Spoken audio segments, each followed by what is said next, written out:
بسم اللہ الرحمن الرحیم۔ دعا کرتے وقت انسان کو حمد و ثنا کے ساتھ آغاز کرنا چاہیے، یعنی اللہ سبحانہ وتعالیٰ کی تعریف کرنی چاہیے، نبی صلی اللہ علیہ وسلم پر درود شریف پڑھنا چاہیے، اور اس کے بعد اپنی عرض رکھنی چاہیے۔ تو جس دعا کے آگے پیچھے درود شریف پڑھ لیا جائے وہ دعا بھی قبول ہوتی ہے۔ فضالہ بن عبید رضی اللہ عنہ سے روایت ہے کہ ایک مرتبہ رسول اکرم صلی اللہ علیہ وسلم تشریف فرما تھے۔ ایک شخص آیا اور اس نے نماز پڑھی، پھر کہنے لگا اے اللہ مجھے بخش دے اور مجھ پر رحم کر۔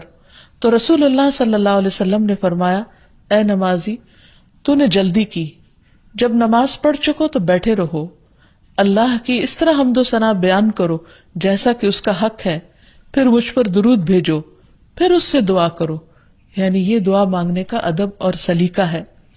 پھر اسی طرح یہ ہے کہ انسان کی دعاؤں کی قبولیت میں بعض اوقات اس کے گناہ حائل ہوتے ہیں، اور جب انسان استغفار کرتا ہے، توبہ کرتا ہے، تو دروازے کھل جاتے ہیں۔ اسی لیے انسان جب دعا کرے تو اس کے ساتھ ساتھ اپنے رب سے توبہ اور استغفار کرے۔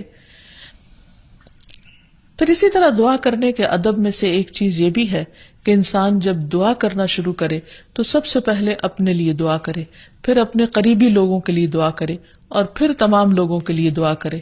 کہ بعض اوقات ہم سمجھتے ہیں ہماری دعا قبول نہیں ہوئی، اور شیطان کا کام یہ ہوتا ہے کہ وہ بندے کے دل میں مایوسی پیدا کرے۔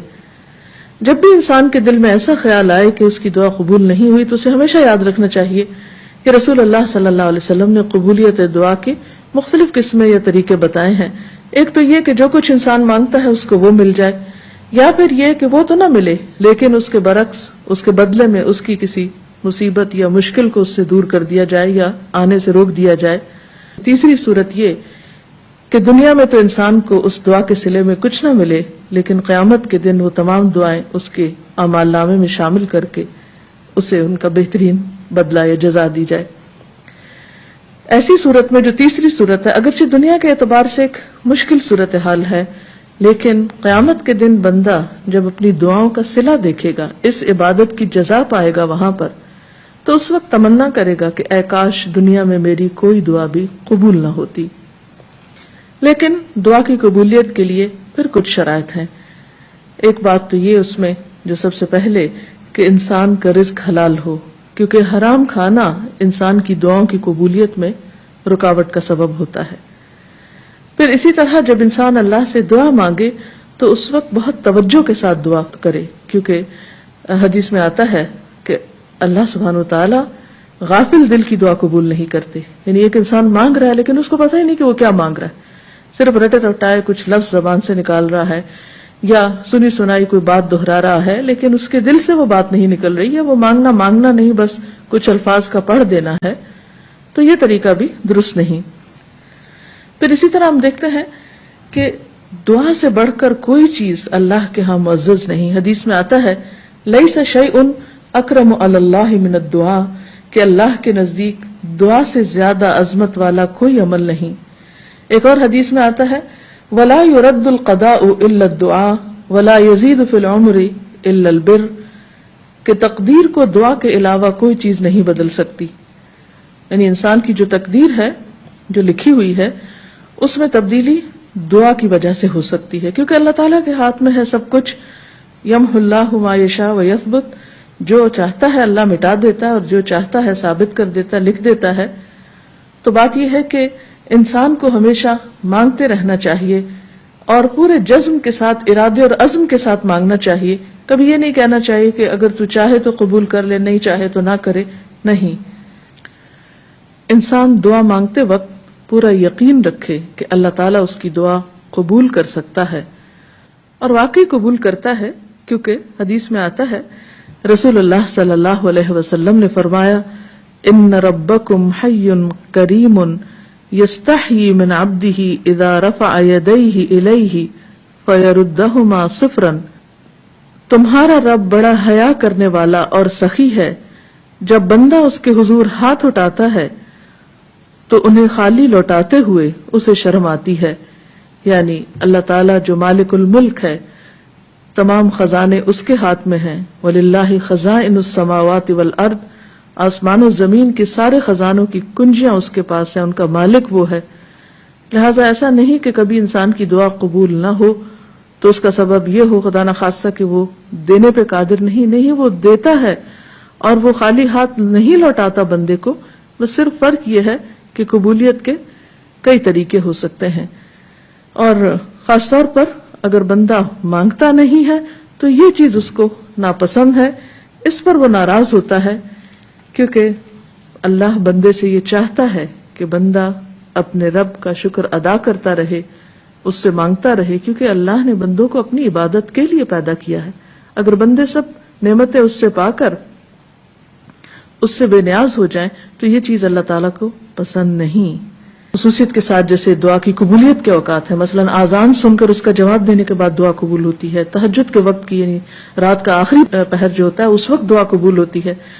پھر اسی طرح عبادات کے بعد جیسے نماز کے بعد، قرآن پاک پڑھنے کے بعد، پھر روزہ کھلنے کے وقت، اسی طرح حج عمرے کے جو مختلف مناسک ہیں ان کی ادائیگی کے دوران، کعبۃ اللہ پر پہلی نظر پڑتے ہوئے. اس کے بہت سے ایسے مواقع کتابوں میں آپ پڑھ سکتے ہیں کہ جس میں انسان کی دعا رد نہیں ہوتی، قبول کر لی جاتی ہے. تو اس میں اگر انسان تھوڑی دیر کے لیے ارادتاً یکسوئی اختیار کرے تو انشاءاللہ اس کو فائدہ ہوگا.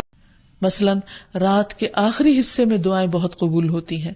حدیث میں آتا ہے رسول اللہ صلی اللہ علیہ وسلم نے فرمایا، ہمارا رب تبارک و تعالی ہر رات کو اس وقت آسمان دنیا پر آتا ہے جب رات کا آخری تہائی حصہ رہ جاتا ہے.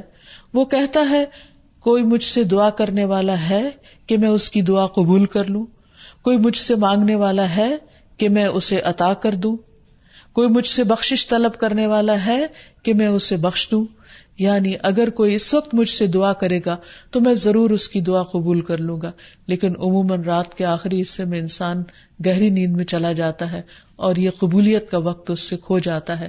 تو اس خصوصی طور پر اگر انسان کی زندگی میں کوئی پریشانی ہو یا کچھ چیزوں کے بارے میں وہ واقعی سنجیدہ ہو کہ وہ اسے ملنی چاہیے دنیا اور آخرت کی کامیابیوں میں سے، بھلائیوں اور خیر میں سے، تو اس کو چاہیے کہ اس وقت میں دعا کا اہتمام کرے. نبی صلی اللہ علیہ وسلم نے یہ بھی فرمایا کہ تمام اوقات سے زیادہ بندہ پچھلی رات میں اپنے رب کے قریب ہوتا ہے، پس اگر تم سے ہو سکے تو تم اس گھڑی میں اللہ کو یاد کرنے والوں میں سے بن جاؤ تو ضرور بن جاؤ. پھر اسی طرح آذان کے بعد اور اقامت سے پہلے دعا قبول ہوتی ہے. یعنی مؤذن جب آذان دے رہا ہو تو جو الفاظ وہ دہرا رہا ہو ان کو دہراتے جانا چاہیے، سوائے حی علی الصلاۃ اور حی علی الفلاح کے کہ اس کے جواب میں لا حول ولا قوت الا باللہ پڑھنا چاہیے. اور جب مؤذن آذان کہہ چکے تو آذان کے بعد کی دعا پڑھ کے درود شریف پڑھ کر جو بھی انسان کے دل میں حاجت ہو وہ اپنے رب کے سامنے رکھے تو وہ دعا کے قبولیت کا وقت ہوتا ہے. اس وقت آسمان کے دروازے کھلتے ہیں، تو اس وقت انسان کو یہ وقت ضائع نہیں کرنا چاہیے اور چھوٹی چھوٹی چیزیں بھی اپنے رب سے مانگتے چلے جانا چاہیے تاکہ انسان کسی انسان کا محتاج نہ ہو.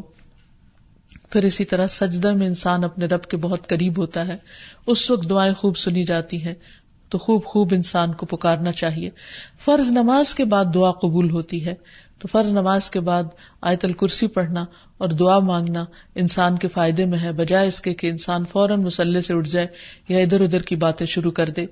پھر اسی طرح جمعے کے دن ایک خاص گھڑی ہوتی ہے جس میں انسان کی دعا قبول ہوتی ہے، اور اس کے بارے میں ایک روایت میں آتا ہے کہ وہ جمعے کے دن کی آخری گھڑی ہوتی ہے.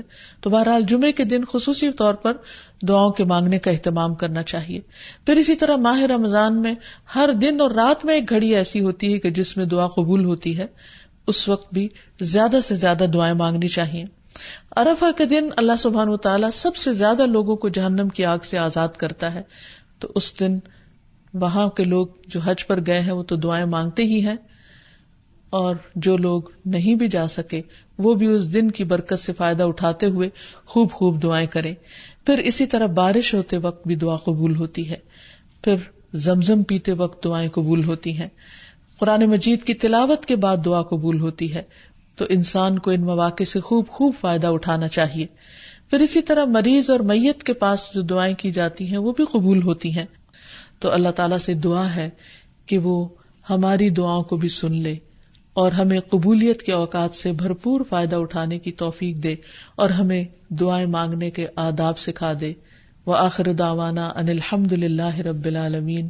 السلام علیکم ورحمۃ اللہ۔